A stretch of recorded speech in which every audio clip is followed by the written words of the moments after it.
Assalamualaikum warahmatullahi wabarakatuh. Eh, saya Apoteker Muhammad Hamid Hidayat pada kesempatan kali ini akan menerangkan metode isolasi senyawa obat dengan metode khusus, yakni metode kristalisasi. Baik, di dalam fitokimia, ketika kita akan melakukan isolasi metabolit sekunder, ada satu prosedur umum yang perlu kita lakukan, yakni dapat dilihat di bagian berikut. Mula-mula serbuk simplicia kita ekstraksi dengan pelarut atau solvent tertentu sehingga menghasilkan ekstrak. Kemudian ekstrak bisa kita fraksinasi juga menggunakan pelarut-pelarut tertentu sehingga didapatkan fraksi A, fraksi B. Kemudian dari salah satu fraksi ini kita bisa lakukan isolasi untuk mendapatkan isolat metabolit sekunder. Namun demikian, proses ini ada alternatif yang lain. Ya, ada cara lain bagaimana kita bisa mendapatkan isolat, yakni dari simplicia kita lakukan ekstraksi, kemudian dari ekstrak yang telah kita dapatkan ini kita bisa lakukan isolasi metabolit sekunder secara langsung. Proses yang di sebelah kanan ini bisa kita jumpai di petunjuk praktikum Anda itu. Contohnya bagaimana kita mengisolasi kafein. Di prosedur yang sebelah kanan ini, bagaimana kita mengisolasi kafein dari daun teh. Contohnya kita menggunakan secara singkat, kita gambarkan dari prosedur yang di sebelah kanan. Kemudian bagaimana kita mengisolasi rutin, yakni senyawa glikosida flavonoid dari daun singkong, kita pakai prosedur yang sebelah kiri. Nah, prosedur yang sebelah kiri ini dapat memangkas tahapan vaksinasi. Dari ekstrak atau larutan ekstrak kita bisa dapatkan isolat secara langsung. Bagaimana caranya? Dengan menggunakan teknik atau metode yang disebut sebagai kristalisasi. Ya, dari ekstrak tadi ya akan didapatkan kristal. Ya, bagaimana proses kristalisasi terjadi? Di kristalisasi itu adalah kolisi molekul atau tabrakan molekul senyawa aktif yang ada di dalam ekstrak kita. Jadi dia akan bertubrukan atau berkolisi dan membentuk nukleus atau inti kristal. Nukleus atau inti kristal ini dapat mengalami pertumbuhan menjadi kristal.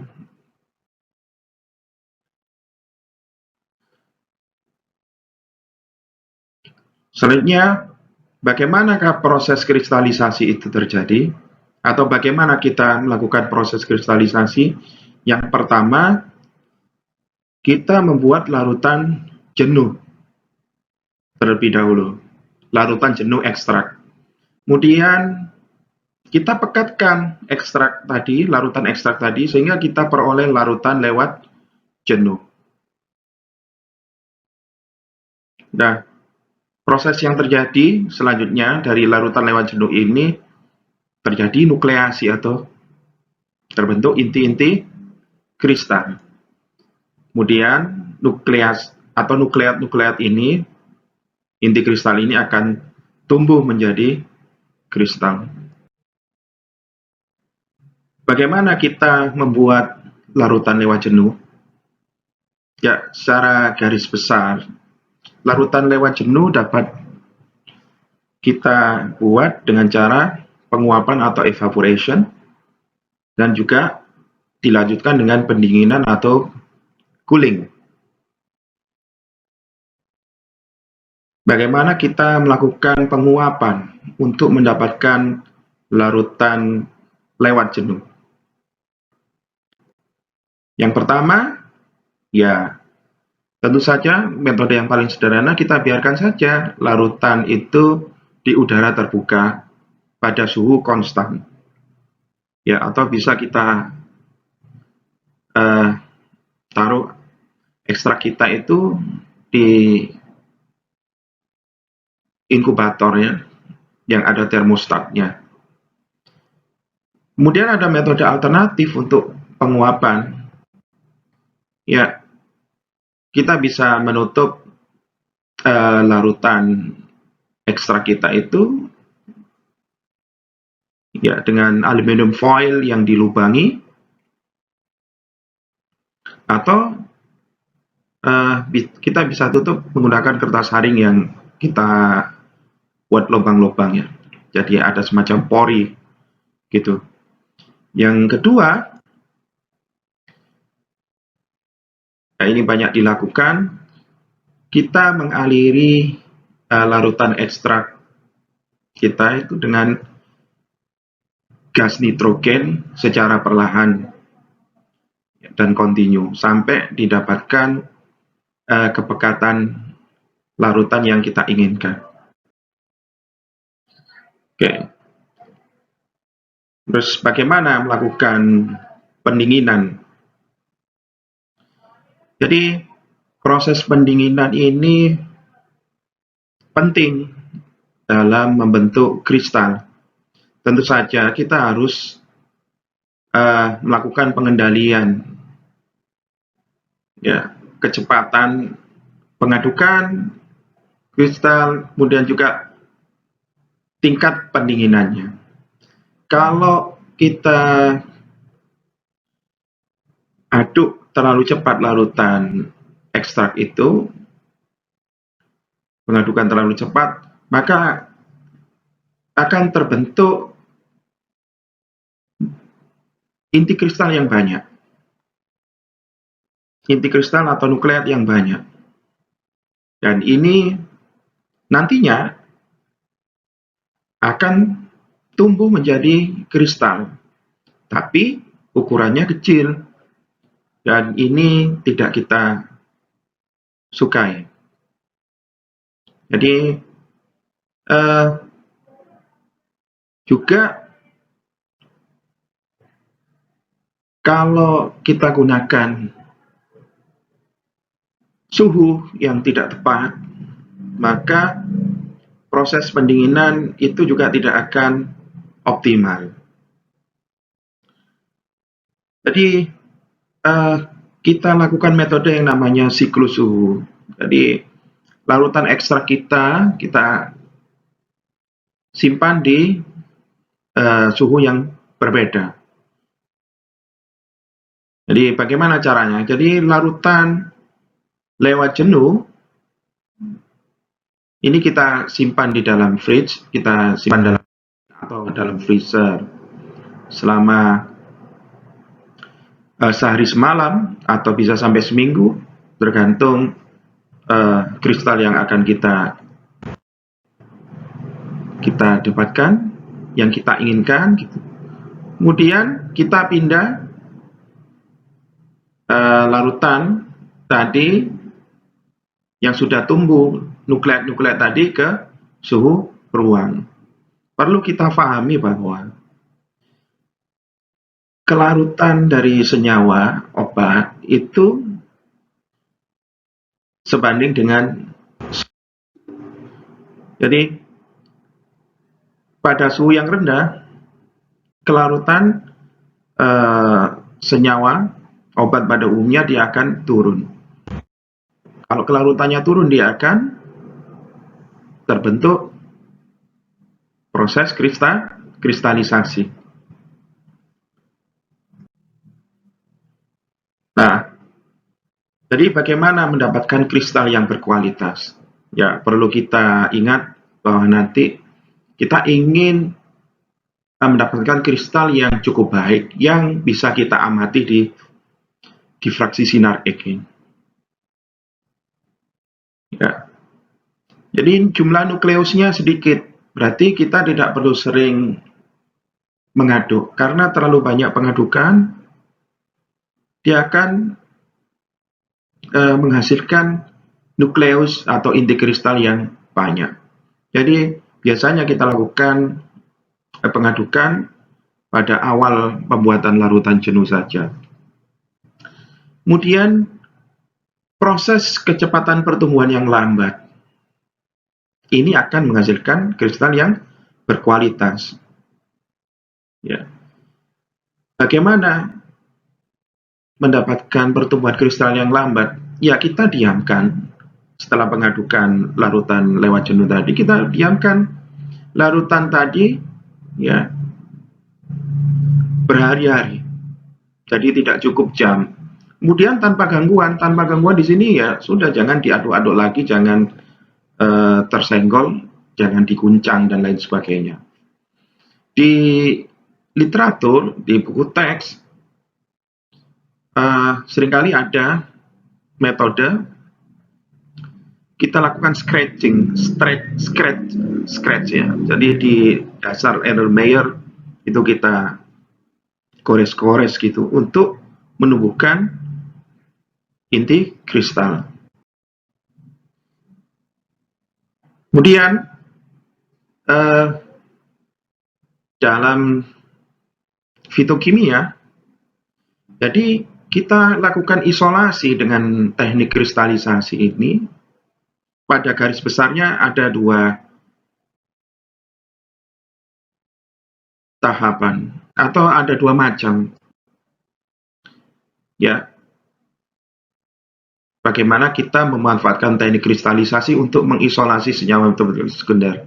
Yang pertama, senyawa target atau senyawa yang kita inginkan itu akan mengkristal. Nah, pengganggu atau pengotor tertinggal di dalam larutan lewat jenuh kita. Kemudian yang kedua, kebalikannya. Jadi, senyawa pengotornya yang mengkristal, senyawa target kita tertinggal di dalam larutan, lewat jenuh. Nah, jadi kita hilangkan dulu pengotornya, kita pisahkan dulu pengotornya, baru kita proses lebih lanjut senyawa target kita yang ingin kita isolasi di dalam larutan lewat senyawa target ini dapat kita lakukan kristalisasi. Ya, misalnya kita bisa tambahkan dengan pelarut yang lain yang tidak campur, pelarut yang campur dengan larutan lewat jenuh. Tetapi dia mengubah sistem sehingga kelarutan dari senyawa target kita akan berubah dan dia akan mengendap sebagai kristal. Kemudian bagaimana contoh prosedur yang pertama tadi? Jadi kita langsung kita dapatkan senyawa target. Ya, senyawa target itu mengkristal, terpisah dari matriksnya, dari pengganggunya. Contohnya yang akan kita praktikumkan pada kesempatan kali ini, ya bagaimana kita mengisolasi piperin dari buah merica, isolasi kafeina dari daun teh. Piperina dan kafeina ini alkaloid ya. Kemudian bagaimana kita isolasi rutin dari daun singkong. Tadi di awal saya sudah sebutkan bahwa prosedurnya ini lebih sederhana. Jadi kristal dari rutin dia akan langsung muncul pada ekstrak, jadi tanpa ada tahapan fraksinasi. Kemudian contoh yang lain yang saya dapatkan dari textbook, kita mengisolasi solanina dari umbi kentang. Ini solanina ini juga alkaloid ya, yang tidak kita kendaki. Kemudian kita isolasi kapsantin atau zat pedas ya dari buah paprika. Kapsantin ini juga banyak didapatkan dari cabai rawit terutama ya. Kemudian juga kita bisa isolasi naringin dari buah jeruk. Ya, jeruk yang besar itu sebutannya grapefruit. Ya. Jadi Ini contoh senyawa target kita akan langsung mengkristal, sehingga langsung bisa kita pisahkan dari matriksnya. Yang kedua, justru pengotornya yang mengkristal. Nah, contohnya apa? Kita ya isolasi sterol dari ekstrak yang kaya akan karotenoid. Jadi sterol ini ya lemak-lemak yang mengganggu pada ekstrak karotenoid ya, yang kaya akan karotenoid, dan sterol ini tidak kita kehendaki. Kemudian juga kita bisa lakukan isolasi stearin. Ya, jadi stearin ini hasil gliserol jenuh dari minyak hati ikan kod. Ya, minyak hati ikan kod ini biasanya digunakan dalam Scotch emulsion yang kaya akan vitamin A, vitamin D, dan vitamin E. Ya, Scotch emulsion. Jadi stearin ini akan mengkristal, dia akan memisah.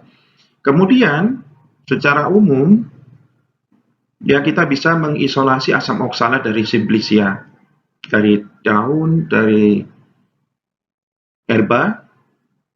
Ya, kita bisa endapkan asam oksalat ini dalam bentuk kalsium oksalat dengan penambahan larutan kalsium hidroksida, maka asam oksalat akan mengendap dan bisa kita ambil.